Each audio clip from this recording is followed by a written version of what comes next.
ప్రజాధనం వెచ్చించి భవనాలు నిర్మించడం ఒక ఎత్తు అయితే వాటిని సద్వినియోగం చేసుకోవడం మరో ఎత్తు. మహబూబాబాద్ జిల్లాలో 5.5 కోట్లతో నిర్మించిన నూతన కూరగాయల మార్కెట్ ఇప్పుడు అధికారుల నిర్లక్ష్యానికి అసాంఘిక కార్యకలాపాలకు నిలయంగా మారింది. 4 ఏళ్లు దాటినా షాపులు కేటాయించకపోవడంతో అటు వ్యాపారులు ఇటు మున్సిపల్ కార్మికులు పడుతున్న ఇబ్బందులు అన్ని కావు. మహబూబాబాద్ జిల్లా కేంద్రంలో అట్టహాసంగా నిర్మించిన కూరగాయల మార్కెట్ ఇప్పుడు నరకాన్ని తలపిస్తోంది. గత ప్రభుత్వ హయాంలో 4.5 కోట్లు, ప్రస్తుత ప్రభుత్వంలో మరో ₹1 కోటి కేటాయించిన ప్రయోజనం లేకుండా పోయింది. మార్కెట్ లోపల ఎక్కడ చూసినా మద్యం సీసాలు, సిగరెట్ ముక్కలు, గుట్కా ప్యాకెట్లు దర్శనమిస్తున్నాయి. ఎదురుగానే వైన్ షాప్ ఉండడంతో ఇది తాగుబోతులకు అడ్డాగా మారింది. అక్కడ పేరుకుపోయిన మలమూత్ర విసర్జనను క్లీన్ చేయలేక మున్సిపల్ కార్మికులు కన్నీరు పెడుతున్నారు. ఆ భయంకరమైన వాసన వల్ల ఇంటికి వెళ్ళాక అన్నం కూడా తినలేకపోతున్నామని కార్మికులు తమ గోసను వెళ్లగొక్కుతున్నారు. ప్రస్తుతం గాంధీ పార్క్ వద్ద ఉన్న పాత మార్కెట్లో వ్యాపారులు నరకం చూస్తున్నారు. వర్షం వస్తే కుప్పల కొద్దీ కూరగాయలు కుళ్లిపోతున్నాయని, కొత్త మార్కెట్కు ఎప్పుడు తరలిస్తారా అని ఎదురు చూస్తున్నామని వాపోతున్నారు. 2023లోనే పూర్తయిన ఈ మార్కెట్ను రాజకీయ కారణాలతో లేదా ఇతర కారణాలతో ఎందుకు తరడం లేదని ప్రజలు ప్రశ్నిస్తున్నారు.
ఈ మానుకోట జిల్లా కూరగాయల మార్కెట్ కొత్తగా ఏర్పడింది.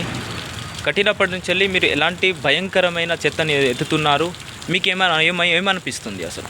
5 సంవత్సరాల నుంచి ఇప్పటిదాకా అది గేట్లు లేవు. తర్వాత ఊకుడు చేసుడు అంతా దగ్గర ఒక 10-12 మంది దాకా చేసినా కానీ ఇబ్బంది అవుతుంది.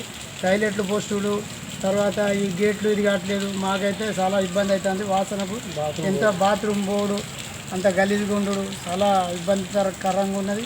కాబట్టి దీనికి ముందు గేట్లు పెట్టేటందుకు, తర్వాత ఇదంతా సాఫ్ చేపించి సెక్యూరిటీగా ఉంచేందుకు ప్రయత్నం చేయండి అని చెప్పి నా యొక్క మాట. ప్రజలు ఇది ఖాళీగా ఉండడంతో ప్రజలు ఇక్కడికి వచ్చి విసర్జన చేసి మూత్రం, అలాగే గలీజ్గా ఎక్కడ పడితే అక్కడ సిగరెట్లు తాగడం, బాత్రూమ్ పోవడం, అలాగే మందు తీసుకొచ్చి ఎదురు కూరగాయలు మార్కెట్ ఎదురుగానే మన వైన్ షాప్ ఉండడంతో ఆ వైన్ షాప్లో ఉన్న మన యొక్క మందుని తీసుకొచ్చి ఇక్కడ కూర్చొని గలీజ్గా విసర్జన చేసుకుంటూ తాగుతూ ఇక్కడ గలీజ్గా చేస్తున్నారు. మీరు చూడొచ్చు, మన మున్సిపాలిటీలో ఉన్న మన పెద్దలు వాళ్ళు అడుగుతున్నారు, మాకు ఇలాంటి కష్టము మేము ఇక్కడ కూడా ఎప్పుడు కూడా చేయలేదు, కానీ ఇంత భయంకరంగా విసర్జన చేసింది కూడా మేము ఎత్తుతున్నామని చెప్పి అంటున్నారు. దానికి మన బాబాయ్ మున్సిపాలిటీ నుంచి వెళ్ళి మాట్లాడుతున్నారు. వాళ్ళ ఒక మాటలోనే తెలుసుకుందాం ఒకసారి. మీరు ఎలాంటి విసర్జనలు, ఎంత మూత్రం కానీ అలాగే బల విసర్జన ఇలాంటి ఎత్తుతున్నారు, మీకు ఏమనిపిస్తుంది అసలు? మెయిన్ గేట్ కావాలి సార్. గేట్ కావాలి, దీనికి ఒక సెక్యూరిటీ గార్డు ఉండాలి. మీరు చూస్తారు అంత టైలర్ పోసి బాత్రూమ్ పోయి అంత ఎత్తలేక మాకు చాలా ఇబ్బంది అవుతుంది. ఇవాళ ఎత్తాను మళ్ళీ 2 రోజులు మళ్ళీ గెలుగుతారు ఎత్తామని. అట్లా ఎన్ని రోజులు మీకు చేయాలి సార్? ఒక వాచ్మెన్ ఉండాలి కదా. ఇంత పెద్ద మార్కెట్కు కనీసం ఒక సెక్యూరిటీ గార్డుకు లేడు. 5-6 సంవత్సరాలు కట్టి అప్పటి నుంచి కూడా ఊకుడు ఎత్తుడు ఇదే జరుగుతుంది. పోతారు, దుడ్డికి పోతారు, అన్ని గలీజ్ పనులు చేస్తారు. ఇది శుభ్రం చేసి మంచిగా మంచిగా మందు తాగి ఇళ్ళనే తాగుతారు, ఇళ్ళనే సిగరెట్లు తాగుతారు, ఇంత గలీజ్ చేస్తాను. ఈ బల విసర్జన దొడ్డికి పోస్తున్నారు కదా, ఇలాంటి మీకు ఏమనిపిస్తుంది అసలు? అంతా గలీజ్ పని కదా, తీస్తున్నారా అవన్నీ? కనబడుతున్నాను ఇది ఊగుతాను, అన్ని చేస్తాను. ఇది కనబడుతున్నాను దాన్ని బట్టి ఎట్లున్నా ఇక్కడ నుంచి అక్కడ దాకా ఎట్లున్నదో అంత గలీజ్ అది. ఈ కట్టినప్పటి నుంచి మీరు క్లీన్ చేస్తున్నారు. ఈ 5 సంవత్సరాల కథ మాజీ ఎమ్మెల్యే కానికి మొత్తం కట్టిన కానికి అంత ఇది చేయటం, దాన్ని ఒత్తుడు. గత ఎన్ని సంవత్సరాల నుంచి క్లీన్ చేస్తున్నారు మీరు? నేను దగ్గర 20 సంవత్సరాల కాంచి మా డ్యూటీకి ఎత్తాను. దీన్ని గమనిస్తానికి 6 సంవత్సరాల కాంచి ఇదే రీతిగా ఉంటుంది. కానీ దీంట్లో వచ్చిన వాళ్ళు లేరు, పోయిన వాళ్ళు లేరు. అంత ఆగం బ్రాండ్ షాపులో తీసుకొచ్చి సీసాలు పాలు కొట్టి అంత గాజు ఒక్కలు, సీసా ఒక్కలు, ఈ కాలు అంతా మురికి అంతా గలీజుగా ఉన్నాయి. ఇట్లా చేసినా కానీ ఈ చేతులతో ఇది చేసినా కానీ మాకు ముక్తి కలగకుండా ఆగమైపోతాను. మమ్మల్ని ఎవరు ప్రభుత్వం పట్టించుకున్నట్టుగా లేదు. ఇంటికి వెళ్ళినా ఇదే